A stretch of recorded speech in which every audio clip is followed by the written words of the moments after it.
Morning everyone, hope everyone's well. We'll kick off with the As Live section, then we'll go into a 10:30 embargo UK tonight. If you've got your headsets, there may be a couple of questions in English and Spanish, so if you need that top of the language, please do put your headsets on. If we're all ready, we'll kick off with Alex from the BBC. Hi, Mikel. Hi. A couple of days since the win over Fulham at the weekend, just how pleased with you with that victory and the mentality you showed to get over the line? Well, very happy, obviously, and especially after international breaks, when you know that you have to again align and regroup everybody, and you could tell that in the first 10 minutes that we were a bit still getting that rhythm. But afterwards, I think watching the game back, that we deserve to win the game. There are things to improve, but we take the win and we move on now for the Champions League match. And just a question on fitness. Pierre and Capier trained before the match against Fulham, but wasn't in the squad. Saw him on the pitch earlier. Is he available for tomorrow? Yeah, he will be available, and I think that game came a bit too early for him, so he had another 2 very good sessions, and now he's ready to go. Coming up against Diego Simeone tomorrow, even one of the world's best managers. How highly do you rate him? Well, at the highest level. I mean, I think what he's done since he got to Atletico has been outstanding. Not only what he have achieved, but the way he's done it. I think the identity that he has created to the club, to the team, the spirit, I think they are very simple and clear to identify, and that's because the manager is very much them. And that's extremely difficult to achieve for a short period of time, and to do it for 14 years, I think he's been there now. It's something incredible, so yeah, a pleasure to meet him. After the match, there was a picture that went around of William Saliba on the team coach, already watching ATLÉTICO de Madrid. How did that come about, and how pleased do you see your players already turning on to the next fixture? Very pleased, because I didn't encourage it. So it came from them, and that's the most powerful thing, that a game finishes, the job is done, and we've done it, but now, okay, what's next, and what's the next challenge, what's the next opportunity? And we know that it's going to be a really tough one, so the earlier we start to think about it and prepare, the better. So I love that initiative from the players, and it tells you how much they want it, and how focused they are in what is next. Dharmesh from Sky. Hi. You mentioned Diego Simeone there, approaching 14 years. You're approaching 6 years at Arsenal. Do you look at Simeone as maybe an inspiration and maybe something that you'd like to do at this club? Well, obviously there is someone that I look up to and learn from it in many situations. And what is for me outstanding is his passion. I think for how long he's been in the game and in the same club with the same players, how you still have that handle and that capacity to transmit such an energy and willingness to win. And then, yeah, it's a very tough environment that we live in, and to keep convincing players, you have to be extraordinarily well. I don't know him personally, but everything that I heard about him is that he is so good at doing that. That's the reason, one of the reasons why you are able to sustain at that level. He's been linked with the Premier League on numerous occasions. Is he someone you'd like to see come to the Premier League? He's going to get tougher. We have enough and super good managers here, so I don't know. That will be completely up to him. If one day he wants to experience that, what I can say is that what I've seen, and after analyzing the team, how well they are coached. Just reflecting on your last 3 games in the Premier League, there's 1 point from those 3 games last season. You've got 9 out of 9 this time. What's changed, and what lessons have you learned, not just from those games, but from last season? Well, we have to obviously get as much information as we can and understand the reasons why we dropped at some points there, and then try to implement them. But to be fair, sometimes from a draw to a win, there are details and things that have to go your way. But it's true that the team shows a different kind of maturity, threat, and probably conviction at this stage, but it's still very early. We have to do it now for another 30 games, and that's going to be the objective. You say it's very early. The bookies have already made you the favourites for the title. You embrace that, and do you think you are the favourites now? The only thing that I embrace is when I see the team, the energy, the temperature, the commitment, and the quality that they can deliver, that it gives me that conviction that we can go all the way. But that's it. That's just a feeling that the next day you have to prove it, the next training session you have to prove it, and nothing else, and we cannot be busy thinking about those topics. Thank you. Simon Standard. carry on with Simeone. When you started here, did you look at the way Atletico, how he sort of moulded the club's culture and his image, and you took from that something you wanted to do when you tried to mould the culture here? No, I think I got that done more through my experiences and my beliefs, and especially my understanding of Arsenal and this football club I am experiencing here, because I think to put different contexts to this one, it's extremely difficult, and at the end I think you have to be authentic to your beliefs, your way of dealing with people, especially, which is the most important thing when you talk about culture, and slowly, yeah, you have an idea, and you have to, after through that, sometimes change a little bit the trajectory to understand what is the best for the club. I just wanted to ask you one on the defence. Obviously, the numbers have been incredible this season. We've seen Gabriel Heinze, who joined in the summer. We see a lot of the warm-ups and working with the defenders, very animated. What's he sort of brought to the defence this season, and what is he like as a coach that he's added to your setup this year? Well, I think that's something very, very collective with all the coaches, with the players, with their commitments as well. And Gavi added something different, that willingness to will, I think. And we've seen that obviously through his career, that experience to win and to elevate somebody's level and ambition and drive to the highest limit. And he's extraordinary at that. Tom, Football London. Hi, Mikel. Of course, one of your main title rivals at the weekend failed to win, Liverpool against Manchester United. Do you ever notice on the training field after one of your main rivals has failed to win that your players perhaps have a bit more of a spring in their step during a training session? I haven't noticed that, but obviously there is a lot of narrative afterwards. But that's it. I mean, every game in this league, it's a must-win and a very difficult game to win. And we all, I think, very appreciative of that. So you don't get carried away with any of that. And just on Diego Simeone as well, when you come up against a manager who's been in place for such a long period of time, does that in any way make your preparation for perhaps what you might expect from them easier, or because there's so much data and so much evidence, does that in some ways make it harder to prepare for a game? Well, on this one, I think the hardest thing is the time that you have, basically a day when you can't really do much to prepare that. Obviously, understanding and the time that we have spent to analyze them and understand that. They have evolved as well for the team that they were probably a year ago to now, and how they can change as well in relation to the context of the match, which is something very specific for this team. And in order to after prepare the best way, yeah, you want to give them everything, but how you're able to simplify the information and make it as concrete, as clear as possible, for being in the best position to implement what we want to do tomorrow. James, ESPN. Hi, Mikel. Hi. Can you just give us an insight into what makes Diego Simeone's team so difficult to play against and break down?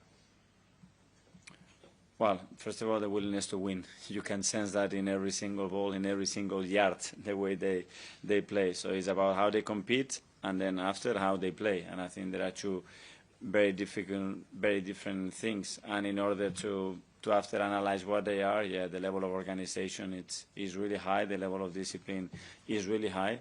And then they have acquired a lot of talent throughout the years that are very specific for the needs and the way they want to play, and they are very, very, very good at exploiting those opportunities. As Garmish said, he has been linked with a move to the Premier League for years. I mean, do you think he could be successful? Do you think what he does in Spain in the Champions League could work in England? Well, if he works in the Champions League, which is the highest competition in Europe, he can do it anywhere. And I don't know, you have to come here and try it and feel it, but I'm very sure that his know-how is unbelievable, and his character and willingness would take him anywhere, I think. And just finally for me, obviously the set-piece record improved again at Fulham. Can you just talk a bit about the work that goes into maintaining that threat? Because you've been good at it. It's not a fluke. It's been 2 to 3 years where new routines come, the unpredictability is always there. Can you just talk a bit about the work that goes into maintaining that over such a long period? Well, keep evolving and keep improving. It's a system that when you put it in place, the system has to learn every single day, every single game to become better. And that's in relation to the players that we have and what we learn from ourselves, and as well what we learn from the opposition, and try to be as consistent as possible. And in order to do that, you have to give importance to certain topic to become really important. We try to do that in the way that we share the time and the focus in game preparation, and then is delivery. Yes, and Benjamin. I'm Carl. With Gabriel Heinz, you just said before about his willingness to win, and he's obviously won a lot of tasks in his playing career. In the drills, he's often one-on-one with the players before and after the games. What does he kind of bring to the table in terms of the one-on-one scenarios with players? That experience, I mean, somebody tells you if you do that, you're going to be successful, and you know that he's done it and he's been successful, it's a lot of credibility there.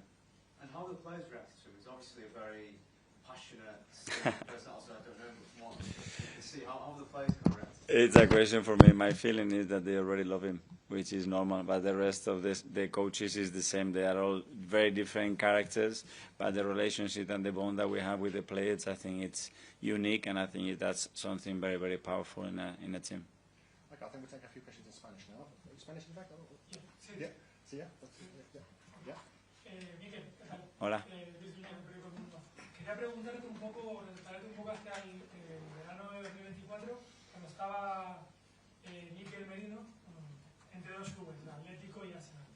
¿Cómo conseguís que Mikel al final termine en el Arsenal? No lo sé, yo puedo hablar de lo que intentamos transmitirle a Mikel, de lo que queríamos hacer, del proyecto, del rol que iba a tener con nosotros, y porque creíamos que para él era un lugar ideal donde se iba a sentir feliz y realizado con las calidades que tiene.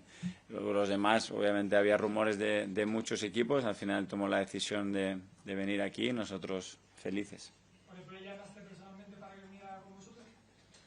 Yo siempre intento conocer todo sobre el jugador, no solo eso, sino su entorno también, pero creo que igual que yo, todos los entrenadores. Mikel, Hola. me gustaría preguntarte por Gabriel Magallanes, Ajá. porque no hay jugador con tantos minutos en esta temporada por Arsenal y dos viajes muy largos para él contra Brasil. Llegó, jugó contra Fulham. ¿Qué rol, qué papel también de liderazgo Gabriel tiene hoy?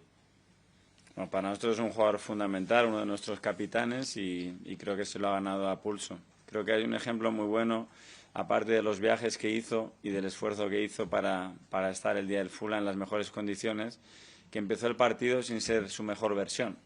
Y a partir de ahí cómo creció, y eso demuestra madurez, demuestra mucha personalidad, y al final influye en el resultado de una manera muy importante con el cabezazo que pone en el gol de Leo.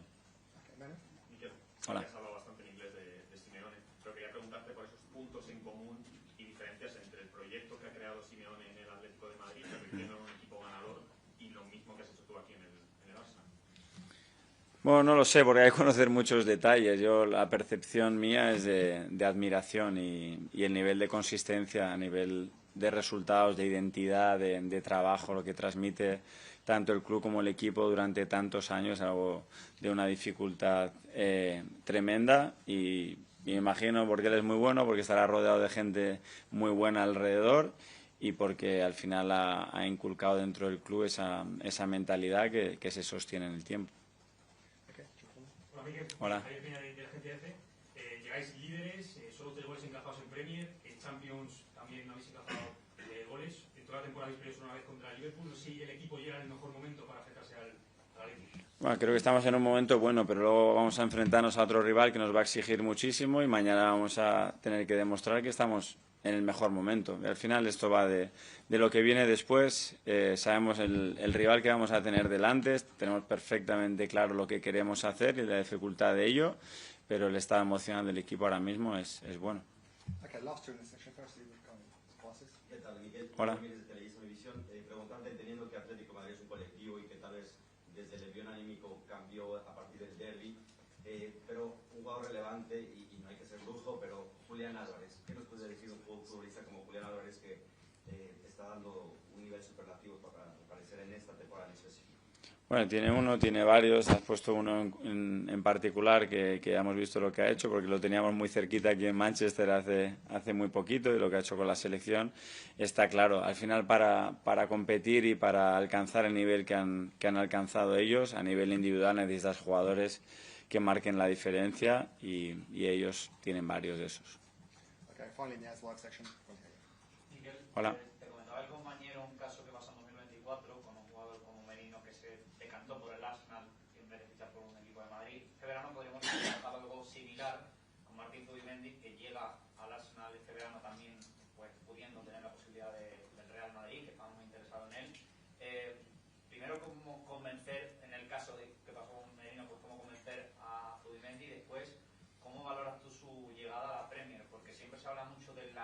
velocidad de adaptación que tiene esta liga, pero parece que Zubimendi estaba hecho para jugar en este Arsenal, y si es la pieza que le faltaba a este equipo para terminar de funcionar.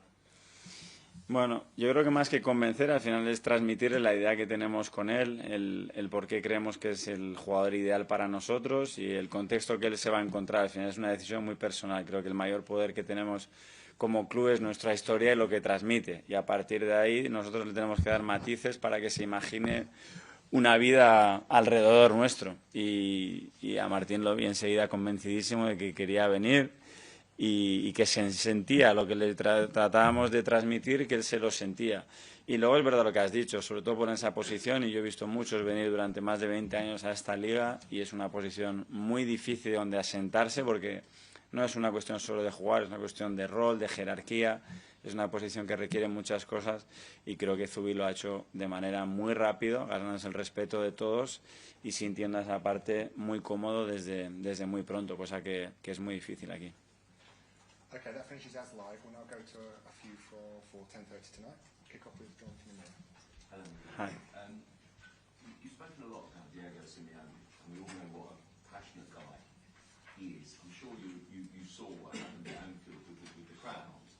And I just wonder, on a managerial level, manager to manager, how difficult it must be at sometimes when you're on the touchline not to react, particularly when the crowd's right on top of you. It must be a test.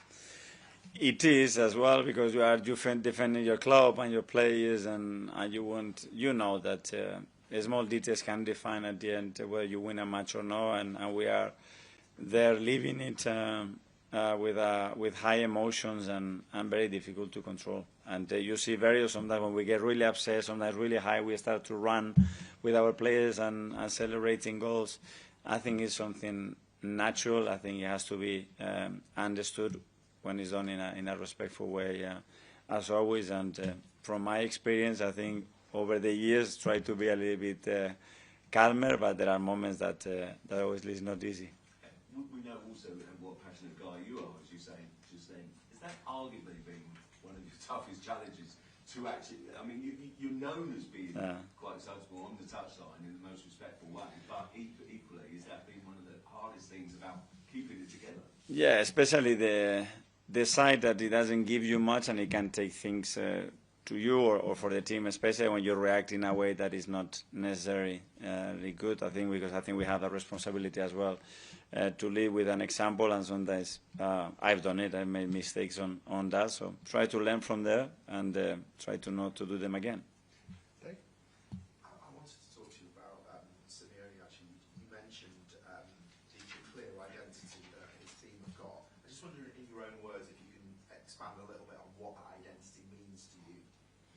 Well, if I have to use in very words, it's the willingness to win, you know, and then after that drives everything. Probably their methodology, the way they live, the way they behave, the way they act in everything, and the purpose that they have, which is at the end to win. And they find a way to do it, and they change a lot of players, and they change, and the competition in Spain has increased, and they have two very big clubs, and they've always been there. And that's something that is driven by their mentality and their passion. And after that, yeah, there are specific things in the way, in my opinion, that he sees the game and he tries to encourage his teams to play that are more specific. But the main thing, I think, I would say, is that. I would also say, just listening to you talk about this Atletico team and Simeone, you could almost be talking about your own team. Is that a fair comment? Do you see that parallel between what you're saying about him and what you see with your own team? I don't know. I don't know from the outside. I'm just looking from my side. I don't have the detail there. Well, they have won as well some major trophies. They've been in Champions League finals. They have made other steps there when it was really important.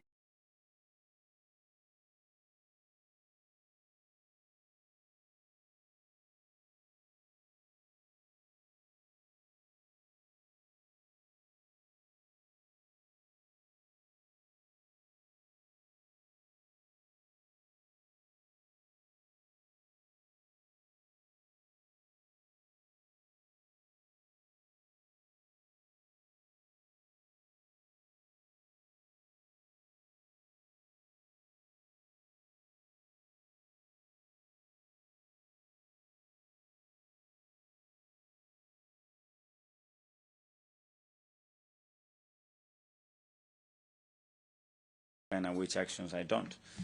Because the one that you don't want in the Premier League, in the Champions League, is enough to lose a match or to concede a goal.